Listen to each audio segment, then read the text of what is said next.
Bang Rasman, jadi begini Bang Rasman. Ya. Jangan Bang Rasman mengatakan kami jangan membangun dari pikiran yang ini. Bang Rasman sendiri itu menuduh si Peggy Setiawan apa pelakunya. Kata saya, Anda ini bahasa enggak ngotot Anda ini. Kok ngotot? Namanya Robi, kenapa nggak tanya? Kata siapa? Kata siapa? Kata bapaknya. Buktikan dong. Sudah. Laporkan sana. Aduh, gimana sih Anda ini? Sementara, nah tadi dari obrolan itu ya ada yang ngomong nyawa dibayar nyawa, ada yang ngomong nagih hutang, ada yang ngomong apalagi satunya Bu, Peggy ikut membunuh. Artinya kalau penyidik yang profesional anak buahnya Pak Arianto, nggak mungkin kan Pak datang alasannya itu yang nagih hutang, yang nyawa dibayar nyawa.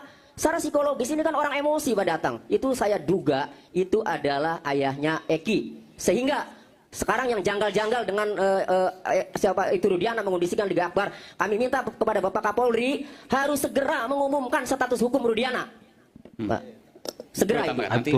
Saya tambahkan dikit. Sebenarnya kalau memang dari pihak penyidik, apa yang disampaikan Pak Arianto, mengikuti aturan yang dibuat oleh Pak Arianto, tidak akan terjadi seperti ini. Udah ada semuanya, ke aturan-aturan perkapnya sudah ada. Perkap, bahkan peraturan kabar reskrim sudah ada. Tetapi mereka ini oknum Pak Arianto, ini hanya oknum. Oknum inilah maksudnya bersihkan. Kalau institusi Polri saya katakan sampai detik ini bagus, tidak ada salahnya. Pimpinan Polri juga bagus, aturannya di Polri juga bagus. Cuman ini oknum. Oknum seperti inilah maksud saya yang kita pertahankan lagi. Kita bersihkan ya oknum-oknum seperti ini. Sudah bagus, Polri sudah bagus, sangat bagus. Bung Rasman silakan. Terima kasih. Saya sudah mendengar panjang lebar dan posisi saya nambah tadi itu ya, Suroto ya. Suroto silakan. Bahan yang saya luruskan. Posisi hari ini kita semua harus sepakat bahwa telah terjadi due process of law. Ini sudah terjadi proses hukum di sini sekarang. Kalau saya konstruksikan, ada dua nyawa manusia yang melayang bernama Vina dan Eki. Lalu ada yang menemukan pertama kali Pak Suroto. Lalu kemudian ada film yang sutradarai oleh saudara Anggi Umbara. Ya. Lalu ada 8 orang yang telah Vina divonis. sebelum 7 hari. Dan lalu ada keterangan dari para pengacara dan di DPO ditangkap 1 orang oleh Polda Jabar. Yang mau saya katakan adalah, Saudara Tony, kita semua baca kok perkap itu. Bahkan yang terakhir itu 2012. Tapi baru ini saya dengar bahwa seorang DPO dipanggil dulu, baru diperiksa. Bagaimana logikanya itu? DPO itu daftar pencarian orang, Bapak. Kalau dia dilihat sudah melarikan diri dan tidak ditemukan, ya langsung ditangkap, diproses. Seperti itu. Saya potong sedikit ya. Yang dikatakan DPO ini tidak sesuai. DPO yang dikatakan itu adalah saudara Andi, saudara Dani, saudara Peggy alias Perong. Sementara klien kami adalah Peggy Setiawan. Perlu digarisbawahi.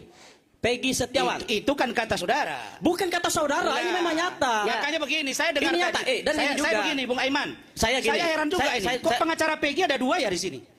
Ada Tony, ada Marwan. Oh tidak apa-apa. Kenapa nggak 1 saja? Ini kami diundang. Oh iya diundang. Bukan Anda Berarti yang 2 lawan 1, bukan? Ya, jadi Kita saya silang. lanjutkan. Iya, mau 1000 berklaim nggak ada urusan sama saya. Saya terusin dulu kata-kata saya ini. Silakan. Ya, saudara mengatakan tadi Ya. bahwa polisi salah tangkap lah ini itulah. Lah, polisi berkeyakinan Peggy itu yang mereka tangkap. Perkara benar atau tidak, tunggu pra peradilan. Perkara benar atau tidak, tunggu peradilan yang nanti akan diponis oleh hakim. Sampai ke sana pembicaraan kita, Bapak. Tidak boleh Anda membangun pikiran Anda sendiri dan seolah-olah Anda paling benar. Tidak seperti itu konstruksi berpikirnya. Nah, kita ini orang-orang hukum, berilah pencerahan. Kita sekarang sibuk membahas sebentar ya. Kita sekarang sibuk membahas ada 8 orang plus 1 orang. 8 terpidana plus 1 orang tersangka.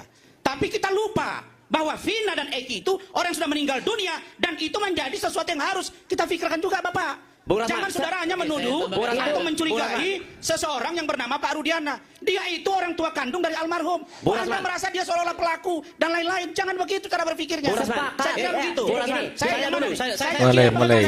jelaskan dulu. Bang Rasman. Saya mau lihat ke kanan. Bang Rasman, jadi begini Bang Rasman. Jangan Bang Rasman mengatakan kami jangan membangun dari pikiran yang ini. Bang Rasman sendiri itu menuduh si Peggy Setiawan apa pelakunya. Nggak boleh dong. Kapan saya tuduh? Nggak boleh katanya. Ya makanya semua lagi dalam proses di peradilan. Nih, jadi gini Bang. Kapan saya tuduh? Gini Bang Rasman.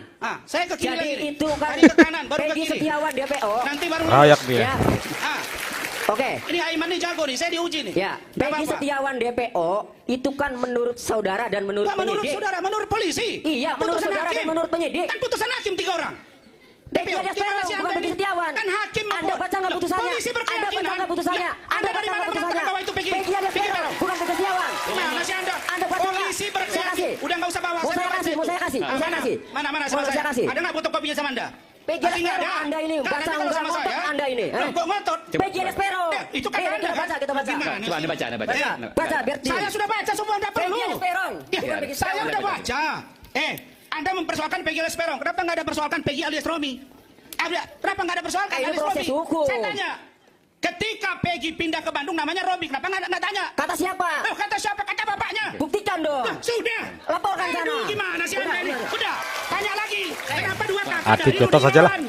Kenapa berubah Berantem nama sekalian. menjadi Supriyadi? Silakan. Kenapa nggak tahu istrinya dia menikah lagi? Apa Kenapa hubungannya? dua kakak? Apa hubungannya Dan kita dengan Peggy? mencurigai Apa hubungannya? perilaku orang Itu tuanya menurut itu Anda curigai. bisa diduga terkait Itu dengan menurut Bisa dulu ntar Makanya adu saya jotos katakan, ini. dalam proses peradilan. Itu menurut Anda. Ya menurut pikiran saya dong. Masa Ya menurut udah. Anda? Kita kembali sesaat lagi. Tetap sama kami di Live Visual. Dihentikan oleh host. Lah kok yo iso lolos ini lho. Wingi kok iso lolos dari sapi korban ini. Ya Allah, jabang korban. bayi. Pak Jagale yo kok piye? Iki padahal to wis wayahe lho.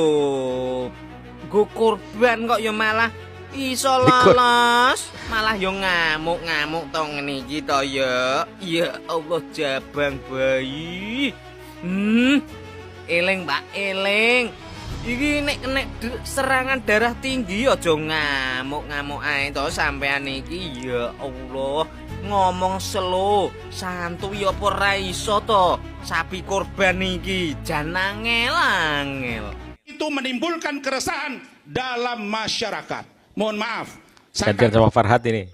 Oh, Kalau Saka Tatal ya bercerita di hadapan kalian yang ngerti hukum ini, yang kira-kira menurut dia kalian bisa melindungi dia, bisa mendengar keluhan dia, kau anggap pula itu meresahkan dan harus ditangkap kembali oleh polisi.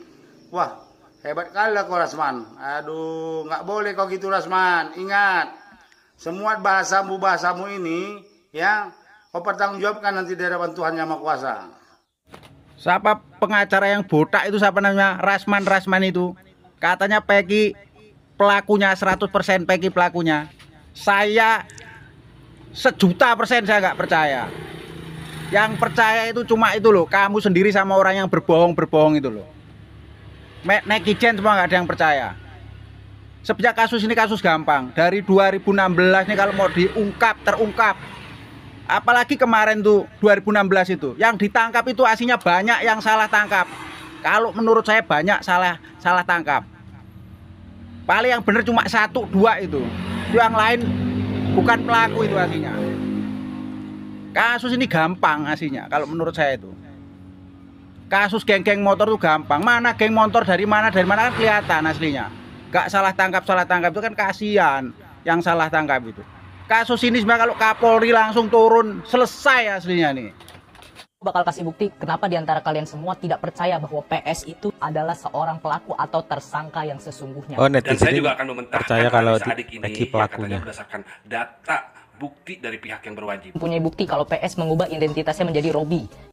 Yang namanya mengubah identitas itu adalah mengubah nama di kartu tanda penduduk atau KTP ya. Yang kedua, pihak yang berwajib mendapatkan bukti kalau PS sendiri mengakui bahwa PS ini membuat akun bodong untuk menggiring opini publik. Apakah mungkin seorang tahanan bisa membuat akun bodong? Dan apakah sempat di dalam sel melakukan penggiringan opini publik?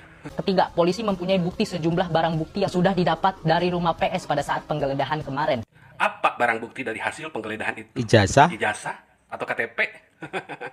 Coba jelaskan. Dan yang keempat, ada 2 orang yang menjadi saksi pada saat ini seperti yang kita tahu yaitu AF, yaitu masih juga bahwa si PS ini benar salah satu tersangka atau pelaku. Keterangan Aib dan Mel itu sudah dimentahkan oleh warga sekitar ya di podcastnya Kang Deddy Mulyadi bahwa nggak mungkin dalam jarak 100 meter dan dalam keadaan gelap bisa melihat dengan jelas. Dan warung di mana Aib membeli rokok itu jauh dari lokasi kejadian adik ini yang diambil dari bukti pihak yang berwajib itu masih mentah dan perlu dibuktikan kebenarannya. Pesimisme kita terhadap kinerja polisi dalam membongkar kasus Vina secara transparan dan berkeadilan, ternyata kita masih punya satu harapan pada satu sosok polisi ini, dan dialah nanti yang akan membongkar kasus Vina ini secara transparan dan berkeadilan, dan bahkan akan membebaskan Peggy Setiawan, bahkan membebaskan 7 terpidana yang dipenjara karena minimnya alat bukti, minimnya bukti dan lemahnya penyidikan. Dan kita patut bersyukur nih, ternyata di Indonesia masih ada satu sosok polisi yang masih kita percaya. Siapakah dia? Ini dia. Polisi tidur. Rasman itu sebenarnya siapa sih Rasman? Pengacaranya siapa gitu? Siapa yang dia bela? Kok selalu memojokkan Peggy? Selalu naik di panggung dan kemudian meramaikan suasana. Sepertinya ya kurang panggung. Jadinya seperti itu. Jadi apapun yang terjadi teman-teman, kita nunggu hasil keputusan polisi, statusnya seperti apa. Juga perkembangan dari Ibtu Rudiana itu harusnya seperti apa. Karena saya yakin ada keterlibatan dari Ibtu Rudiana ya dalam hal ini ya. Kasus ini sebenarnya menjadi berkepanjangan ketika banyak sekali orang yang masuk di dalamnya, nimbrung di dalamnya. Kemudian ada hal-hal yang sebenarnya tidak masuk ke logika kita semua. Jadi seorang kuli bangunan tiba-tiba menjadi seorang tersangka. Dan lain sebagainya teman-teman. Kemudian ada lagi seorang yang menyatakan bahwa itu salah tangkap. Sebenarnya orang yang dalam penjara itu sebenarnya semuanya itu salah tangkap. Tetapi hasil akhirnya adalah menunggu sebuah keadilan bagi Vina dan Eki teman-teman. Ya, itu harus segera dibuka. Terbongkar siapa sebenarnya pelaku sebenarnya, ada motif apa di balik itu semua. Ini semua menjadi semakin menjadi bola yang benang kusut. Karena banyak sekali orang yang masuk di dalamnya kemudian dalam tanda kutip mengacaukan segalanya. Apakah di situ mereka ada kepentingan yang harus mereka sembunyikan atau mereka tutupi. Ya, saya yakin ini menjadi sebuah pembuktian polisi teman-teman untuk berlaku adil dan semestinya terhadap kasus ini teman-teman. Jadi tetap ya kita tunggu proses selanjutnya seperti apa. Ya semakin kusut aja ini ya kasus ini ya. Kita berharap Peggy pun tidak menjadi Jessica Wongso yang kedua teman-teman ya. Peggy Setiawan. Kita tunggu bagaimana kelanjutan sebenarnya kasus ini. Assalamualaikum warahmatullahi wabarakatuh.